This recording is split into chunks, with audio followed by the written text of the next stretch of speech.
Después de un largo recorrido por el capítulo 6 del Evangelio de San Juan, por fin llegamos al corazón del drama.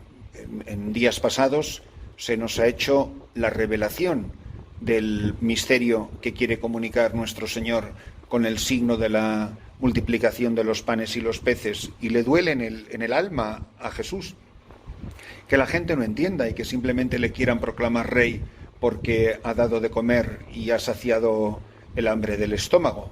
Y en días pasados hemos escuchado en varios días consecutivos la afirmación central: yo soy el pan de la vida.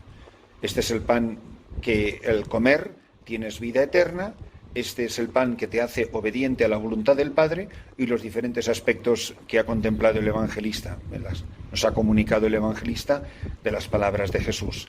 Pero hoy llegamos al corazón de la cuestión, porque es cuando queda clarísimo que esto no es un símbolo ni una imagen. Y la gente entiende perfectamente que Jesús no está hablando en metáfora. Estamos hoy en el capítulo 6, a partir del versículo 52. En aquel tiempo disputaban los judíos entre sí: ¿cómo puede éste darnos a comer su carne? Entonces Jesús les dijo: en verdad os digo, si no coméis la carne del Hijo del Hombre y no bebéis su sangre, no tenéis vida en vosotros. El que come mi carne y bebe mi sangre tiene vida eterna, y yo lo resucitaré en el último día.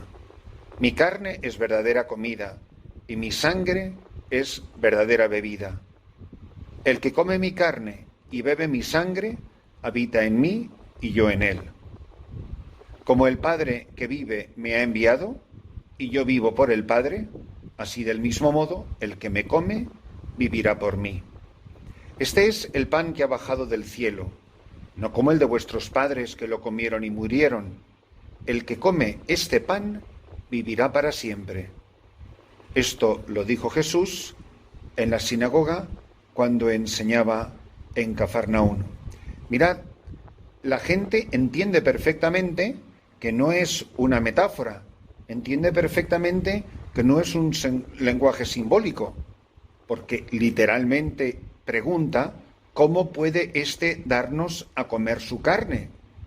Si era, imaginaros que este pan representa que soy yo, no tendrían que estarse haciendo todas esas preguntas sobre un posible canibalismo.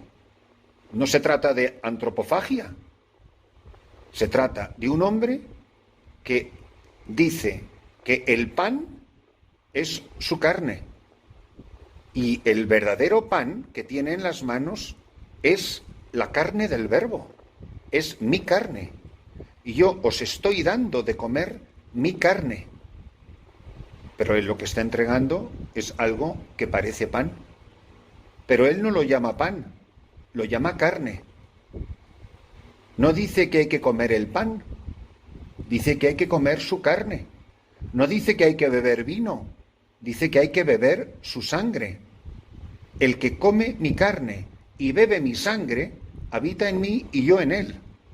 Es el misterio de la inhabitación que por el Verbo encarnado hace presente a las tres personas divinas en el alma del creyente, de la manera más radical en el momento del bautismo, pero una presencia que no solo es ontológica, sino también es existencial, es decir, que o crece o disminuye. Ontológicamente todo bautizado es templo del Espíritu Santo. Ahora una persona puede estar en pecado mortal y hay poca presencia de las personas divinas en el alma de esa persona. O una persona puede estar en la cumbre de la santidad y esa presencia es fortísima. Hay una configuración, que absoluta solo será en el cielo o en el momento de la resurrección, pero de enorme plenitud. Y lo repite muchas veces como una persona que es consciente de que lo que está diciendo jamás lo ha dicho nadie, y que lo que está diciendo no lo puede entender la mayor parte de la gente. Y sin embargo, no trata de modificar el vocabulario, no trata de suavizar los términos. No, la gente ha entendido perfectamente lo que acaba de afirmar, que hay que comer su carne. Y la gente dice: ¿pero cómo vamos a comer su carne? Y insiste: amén, amén, en verdad, amén, amén, os digo, si no coméis la carne del Hijo del Hombre y no bebéis su sangre, primera vez. Luego dice, el que come mi carne y bebe mi sangre tiene vida eterna y yo lo resucitaré. Después dirá, mi carne es verdadera comida y mi sangre es verdadera bebida. Cuarta vez, el que come mi carne y bebe mi sangre habita en mí y yo en él. ¿Qué hace comulgar? Repito lo que está escrito en el Evangelio.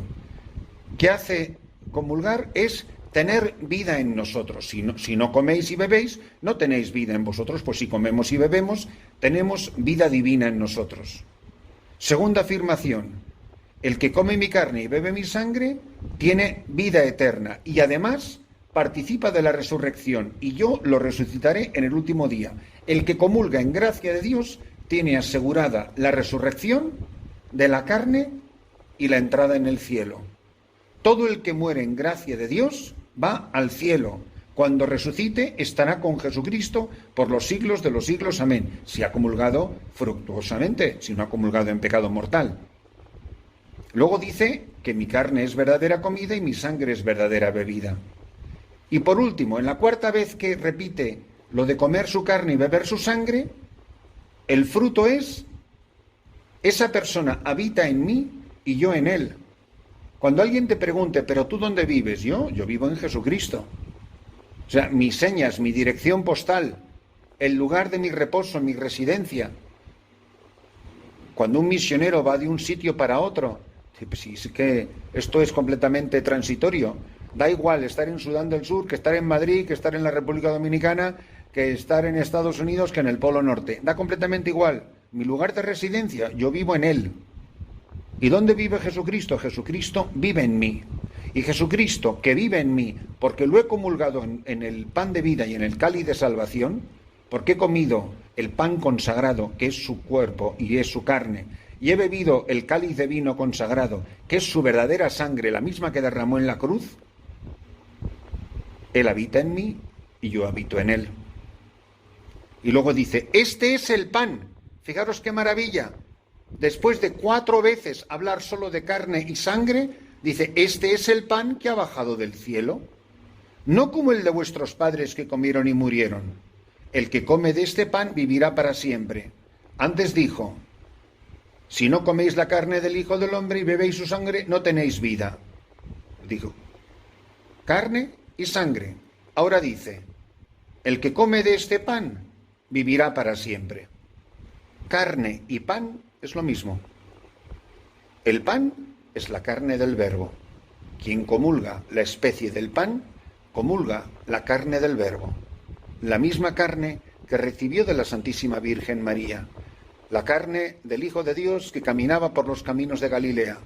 La carne del Hijo de Dios destrozada que colgó del madero de una cruz y que fue sepultada. Esa carne que fue sepultada en el sepulcro es la que recibo todos los días, pero sobre todo es la carne del resucitado. Por eso, comiendo la carne del Verbo, que no es un fantasma, que dirá, dadme de comer, y además dirá, tocadme. Y a Tomás le dirá, trae el dedo y tócame. Y mete el dedo en el agujero de mis llagas. A ese le está diciendo, al que dice, tócame, esa carne del tócame es la que estamos recibiendo en la Sagrada Eucaristía. ¡Qué maravilla este misterio! ¡Qué maravilla la Santa Misa que celebré ayer por la mañana en esa comunidad Nangonji, donde celebré un matrimonio de 2 personas mayores que estaban emocionados porque hacía años y años y años que no habían podido comulgar, que no se habían podido confesar y que por fin pudieron casarse. Y ahí, debajo de unos árboles, una maravilla, una misa preciosa. Ver a ese hombre y esa mujer, porque había un sacerdote y el matrimonio en el contexto de la Eucaristía. Se casaron. Tuvimos además 2 bautizos, pero se casaron al comenzar la misa, como hace todo el mundo, todo el que quiere y puede se confiesa, se confesaron ellos los primeros y comulgaron su cuerpo y su sangre. Comieron la carne del Verbo y bebieron su sangre. Y en ese momento recibieron vida eterna, vida para siempre. Y desde este momento, ahí en su chocita de paja, en medio de la selva, ese hombre y esa mujer caminan juntos hacia la resurrección y caminan juntos hacia el cielo. Y yo soy el hombre más afortunado del mundo por haber sido testigo de ese matrimonio que ayer por la mañana recibió en un rincón de la selva de África a Cristo pan de vida, a Cristo cáliz de salvación, que recibieron el perdón de sus pecados y que van camino de la eternidad, que van camino del cielo, que van camino de la resurrección.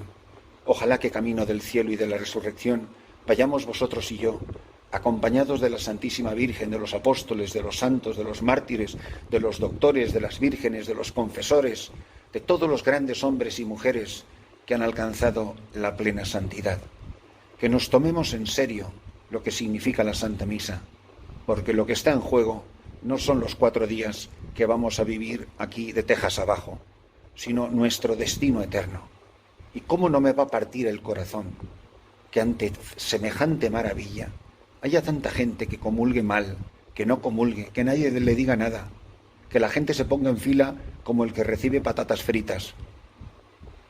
Y que muchas veces los sacerdotes no nos tomemos la molestia de advertir a la gente lo grave que es comulgar en pecado mortal, lo grave que es recibir mal a Jesucristo. San Pablo dirá que esa persona literalmente se está comiendo su propia condenación.